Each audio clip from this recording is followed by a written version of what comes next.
Cloth diaper use करें या disposable diapers? Confused हो? डोंट वरी, ये વિડિયો આપકી સારી કન્ફ્યુઝન દૂર કર દેગા. જ્યારે તમને બાળકને ડાયપર વગર રાખવા હોય ત્યારે ઘરે આરામ કરતા હોવ ત્યારે કાપડનું ડાયપર બેસ્ટ છે. આ બાળકના ત્વચા માટે ઘણા સોફ્ટ હોય છે. આજે તમે ધોઈ પણ શકો છો અને ફરી વાપરી પણ શકો છો. જે આ ડાયપરને લાંબા સમય માટે વાપરી પણ શકાય છે. કાપડના ડાયપર સરસ પ્રિન્ટમાં આવે છે, જેથી તમે તેને બહાર જાઓ ત્યારે પણ વાપરી શકો છો. એક કાપડનું ડાયપર 300 વખત તમે વાપરી શકો છો. માઇલો બેબી ડિસ્પોઝેબલ ડાયપર ક્યારે ઉપયોગ કરી? અગર તમને આખી રાત વ્યવસ્થિત ઊંઘ જોઈતી હોય તો માઇલો બેબી ડિસ્પોઝેબલ ડાયપર્સ સંપૂર્ણ છે.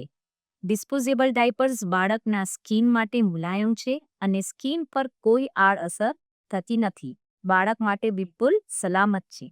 બહારગામ જવું હોય તો ડિસ્પોઝેબલ ડાયપર સૌથી વધારે આપણને અનુકૂળ આવે છે, કારણ કે પાણીની વ્યવસ્થા બધી જગ્યાએ ઉપલબ્ધ હોતી નથી. કાપડનું ડાયપર હોય કે માઇલો બેબી ડિસ્પોઝેબલ ડાયપર, બેઉનું પોતપોતાનું મહત્વ છે અને બંને સ્કિન પર આડઅસર કરતી નથી અને કોટનથી બનેલી છે. તમે તમારા બાળક અને તમારી રહેણીકરણની ધ્યાનમાં રાખીને બંનેનો ઉપયોગ કરી શકો છો. These products are available on Milo website, app, Amazon, Nykaa and Flipkart.